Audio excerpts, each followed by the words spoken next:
My neighbor's teen kept trespassing, so I put up a warning sign. The next morning my car was torched and selfish, which was spray painted on my garage.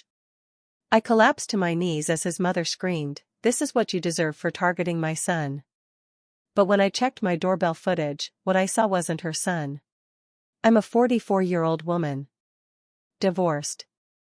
No kids. I've lived in the same little house for 10 years. It's nothing fancy, but it's mine. I work from home doing bookkeeping for small businesses. I don't throw parties. I don't leave my garbage cans out. I stay in my lane. But all it takes is one bad neighbor to turn peace into hell. It started about 4 months ago when the Riggs family moved in next door. The house had been empty for about a year, so I was hopeful someone decent would finally fill it. I saw the moving truck and walked over to say hi. That's when I met Trina. Mid-40s like me, heavy smoker, loud voice. She had 3 kids, all teenagers. No dad in sight. "Hey there," I said. "Welcome to the neighborhood." She barely looked up from her phone. "Yeah." I tried to be nice. "I brought over cookies." Never even got a thank you. The first sign of trouble was the broken fence panel. The slab between our backyards snapped right down the middle, and I saw Dylan, the oldest boy, climbing back through it. I asked Trina about it later. She didn't even pretend to care.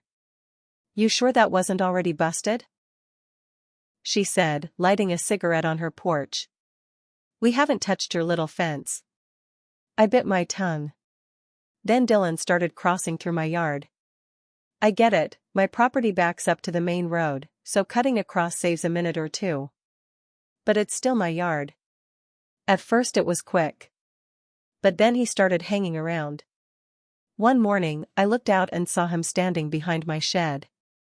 Just standing there. Smoking. "Hey," I yelled from my kitchen window. "You're on my property. Get out." He looked up at me and smiled. Like he liked that I was upset. Then he slowly walked away. It happened again. And again. I told Trina. She rolled her eyes. "He's a kid. Relax. He's 17. "That's not a kid," I said. "And this is trespassing." That's when her attitude changed. "You got something against my son?" she asked, stepping closer to my property line. "Because if you do, just say it. Don't dance around it." I walked away. I didn't want to fight. Instead, I went to Lowe's and bought a sign. "Private property, no trespassing, security cameras in use." I put it right next to the broken part of the fence. That was on a Friday. Saturday morning, I woke up early, just after 5 a.m. Something felt off. I smelled smoke. I looked out my window. My car was on fire. I ran outside in my robe, shaking. The front of the car was already melted, flames shooting up toward the sky. My heart was pounding. I couldn't breathe. Neighbors started coming out. Somebody called 911. Then I saw it, red spray paint across my garage door, selfish, which the letters were huge, sloppy, dripping. My knees gave out. That's when I heard Trina's voice behind me. "This is what you deserve for targeting my son." I turned around, stunned. She was standing on her lawn in her pajamas, yelling at me like I was the one who torched my own car. I couldn't even speak. I just stared at her. The fire truck pulled up. Sirens blaring. But I barely heard it. Neighbors were whispering. Some gave me sympathetic looks. Others looked unsure. Like maybe I did bring this on myself. Trina stood there with her arms crossed, her face hard. I filed a police report that same morning. Officers came, took notes, photos, and then told me the usual: without a witness, it's hard to do anything.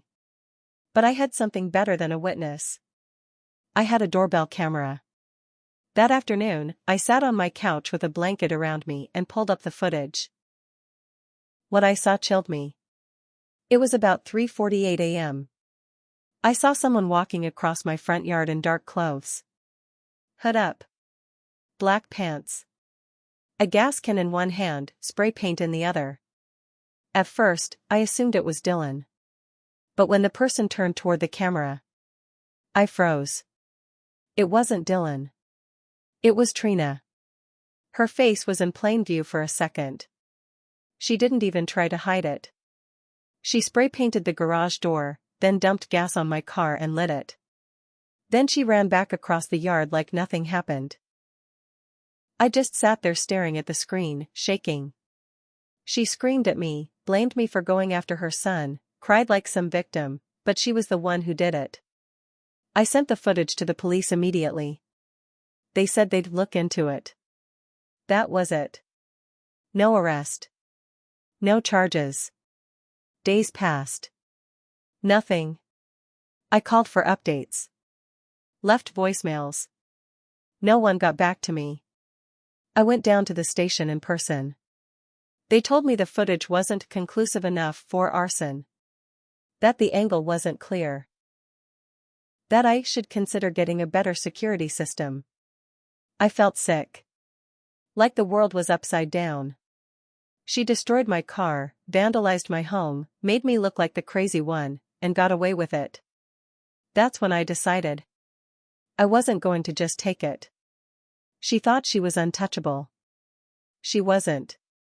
She picked the wrong neighbor. I'm not the type to let things go when someone sets my life on fire. Literally. The cops wouldn't help, so I started doing my own digging. I'm a bookkeeper. I know how to track paper trails. I started looking into Trina Riggs. I didn't have to dig deep. She had a record. 3 counties over, vandalism, disorderly conduct, even a DUI. Nothing huge, but enough to show a pattern. Angry. Reckless. Used to getting away with it. She'd bounced around a lot. Rentals all over the state. Never stayed in one place for more than 2 years. I talked to my insurance company, too. At first, they were slow to respond. But once I sent them the video footage, they flagged it as suspicious and opened their own investigation. They said they'd get a fire investigator involved. Still, they warned me, it might take time. Meanwhile, I was stuck without a car and staring at a red spray-painted message on my garage every time I left the house. Trina strutted around like nothing happened. Like she won. She even had the nerve to throw a barbecue 2 days after the fire. Loud music, people in and out of her house, beer bottles all over the yard. Her son Dylan kept staring at me across the fence like I was the crazy one. But here's where things turned. About a week later, a moving truck showed up. Not for them, for the couple on the other side of me. They'd had enough. Told me privately they were sick of the noise, the yelling, the constant tension. They sold their house and left. That's when I got an idea. I made a call to someone I knew from high school, Josh. He's a real estate agent now. A good one. I asked him, how hard would it be for me to buy the house next door? The one that's for sale? He laughed. You really want to live between your house and hers? No, I said. I want to own the house next to hers. He went quiet. You serious? Dead serious. I had savings. A chunk I was going to use for a new car and a vacation. Instead, I used it for something better. Leverage. A month later, the house was mine. Trina had no idea. I kept quiet, made the paperwork go through under a small LLC I formed. When she finally saw the sold sign, she came over laughing. Oh great, she said. Another set of snobs moving in? I smiled. Not exactly. I didn't tell her. Not yet. Instead, I started fixing up the house. Hired a crew. Put up cameras. Installed bright motion lights on the side facing her house. Made it clear someone was watching. That's when her attitude started to shift. She stopped making eye contact. Dylan stopped cutting through my yard. The younger kids stayed inside more. The music got quieter. But I wasn't done. During all this, I kept pushing with the insurance company and the fire investigation.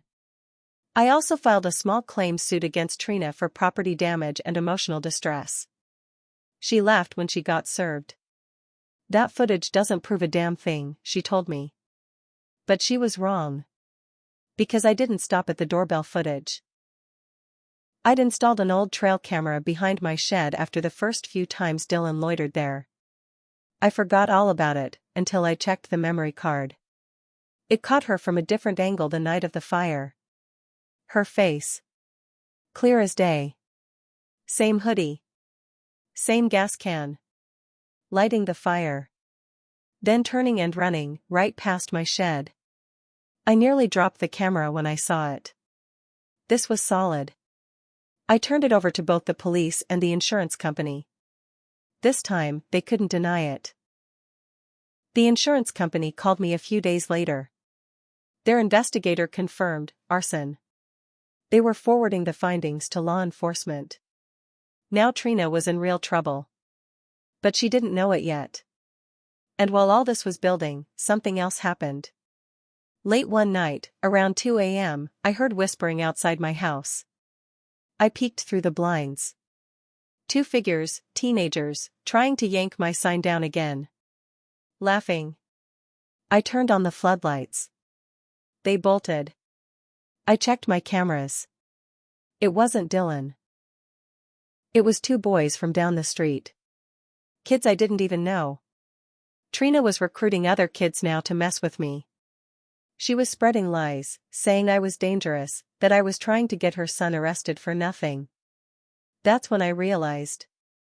She wasn't just scared. She was cornered.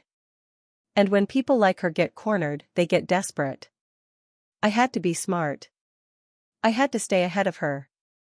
And I was about to go public with everything. Every video. Every piece of evidence. Every lie. She wanted war? Fine.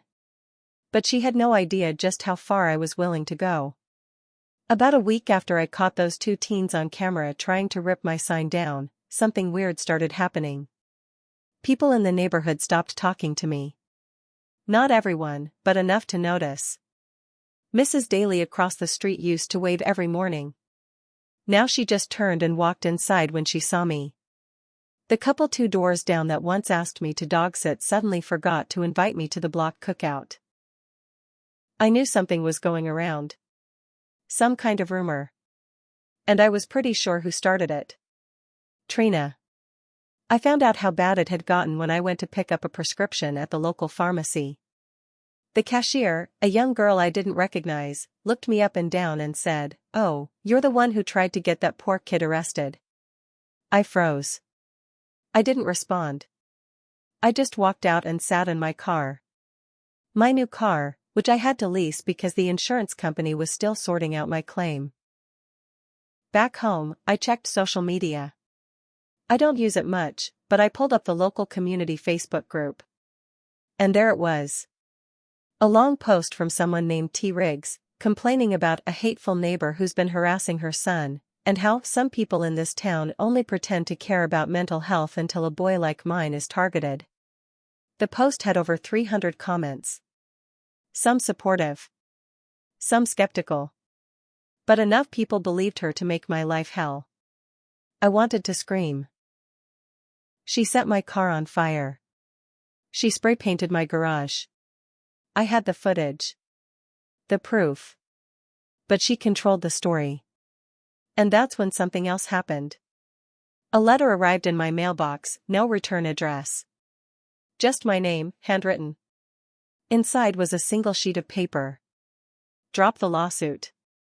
Or things will get worse. No signature. No other words. I didn't tell the cops. What would be the point? They already failed me once. But I did print the letter and put it in a folder with everything else. And then I made another call. I have a cousin, Wade, who lives in Colombia. He's not exactly clean-cut. We don't talk often, but I remembered once at a family gathering he said something like, "If anyone ever screws with you, you call me. I know people." So I called. I didn't want violence. I didn't want anything illegal. I just wanted leverage. He listened quietly as I told him everything. He asked for the footage. The letter. The social media post. Then he asked, "You want this public or private?" "Public," I said. "I want everyone to know who she really is." He paused. Then said, "Give me 2 days." I didn't ask what he was going to do. I didn't want to know. 2 days later, the neighborhood woke up to something different. Someone had printed flyers. Hundreds of them. Folded and stuck in mailboxes. Taped to telephone poles. Slipped under windshield wipers. The flyer showed a clear image from my trail cam. Trina's face, mid-action, with the headline, "This woman set her neighbor's car on fire, then blamed her son." Underneath it were screenshots of the police report, a link to the court filing from my small claims suit, and stills from the video footage. No name was signed at the bottom. But the damage was done. By noon, the Facebook post was flooded with new comments. People were angry, some confused, some apologizing. A few even turned on her in the comments. One woman wrote, "I defended you, Trina. I feel sick." Another man posted, "My kids were around this woman. She's a lunatic." And then, something I never expected. Trina disappeared. No one saw her for 2 days. Not even her kids. Her front yard, once full of bikes and beer cans, was suddenly silent. But on the 3rd day, there was a knock on my door. It was Dylan. He looked different. Quiet. Nervous. He handed me a folded piece of paper and said, "I didn't know what she did." I swear. I didn't know until I saw the video. I opened the paper. It was a handwritten apology, from him. Not her. Him. He said he was sorry for trespassing. That his mom told him I was dangerous. That he thought he was just messing with some bitter old lady. He said she made up stuff to make me look like the problem. That she told him I had called CPS once when she left the youngest home alone, I hadn't. He didn't say much after that. Just stood there, hands in his pockets. Then he said something I'll never forget. "I don't want to be like her." And he walked away. Later that day, a white van pulled into their driveway. Movers. They were leaving. She didn't come over. Didn't say a word. But I wasn't ready to let it go just yet. Because one final thing happened, and it changed everything. My insurance company? They finished their investigation. And they weren't just forwarding it to police. They were filing insurance fraud charges. Trina wasn't just facing arson now. She was facing serious jail time. And I had one last decision to make. The day Trina moved out was gray and cold. No goodbye. No last shout. Just boxes loaded into a dented U-Haul and a mother who refused to look up once. She was running. But she didn't know there was nowhere left to run. 2 days after she left, I got a call from Detective Langley, the only officer who'd ever returned my messages without giving me the brush off. He said, "We've got her." I sat down on the floor, heart racing. Insurance turned everything over. The trail cam footage, the fire report, the spray paint, all of it. She tried to say the videos were fake, but the timestamps match your 911 call, and there's clear evidence of accelerant on the remains of your car. She's being charged with felony arson, vandalism, insurance fraud, and filing a false police report. I whispered, "Are you serious?" "She's already in custody." I sat there in silence. I didn't cry. I didn't cheer. I just felt calm. Like I could finally exhale after holding my breath for months. But that wasn't all. Apparently, the flyers made waves beyond the neighborhood. Someone had emailed copies to her old landlord. Turned out she still owed nearly $1,200 in damages from the last rental, never paid it. That landlord had been trying to find her for months. Now they had her new address. And her mugshot. It didn't stop there. Dylan's school counselor reached out to me. Someone must have forwarded her the post. She wanted to let me know Dylan had come in and confessed everything about his mom's lies. Said he felt sick about it. Said he wanted help. She told me, he's not a bad kid. He's scared. But I think he's trying to break away from her.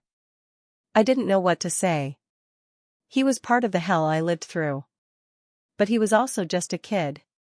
A kid who stood on my porch and gave me an apology letter written in pencil. Maybe he deserved a second chance. Trina didn't. She was denied bail. Her past charges caught up with her, and with the added insurance fraud, she was staring down real time. Her lawyer tried to play the single mom under stress card. Didn't work. In court, they showed both video angles. The judge looked disgusted. The prosecutor didn't hold back. She put her neighbor's life in danger. Then tried to ruin her reputation. And involved her own son in the lie. This wasn't a mistake. This was hate. They gave her 6 years in prison. I was there. Front row. She didn't look at me once. After the sentencing, the detective came over and handed me a folded document. It was a copy of her signed confession. In it, she admitted she targeted me because I acted superior. Because I thought I was better. And because I tried to make her son feel like a criminal. But the line that stuck with me most was near the end, I did it because I thought no one would believe her. That part was true. For a while, no one did. And that's what scared me the most. How easy it was to become the villain in someone else's lie. I won the small claims suit, too. The court ordered her to pay me $15,000 in damages. I doubt I'll ever see a dime of it. But I framed the court order and hung it in my hallway anyway. Just for me. As for the house next door? The one I bought to stop her from poisoning anyone else? I turned it into a halfway home for single women and their kids. Not perfect people. But good people. People who are trying. People who don't light cars on fire when they get angry. It's not about revenge anymore. It's about rebuilding. But sometimes, when I walk outside and look at that garage door, clean and white again, I think about the red letters. Selfish witch, and I smile. Because the only selfish one is sitting in a cell, while I'm standing in the sun, living a life she tried to burn down. And I built it back better, without her.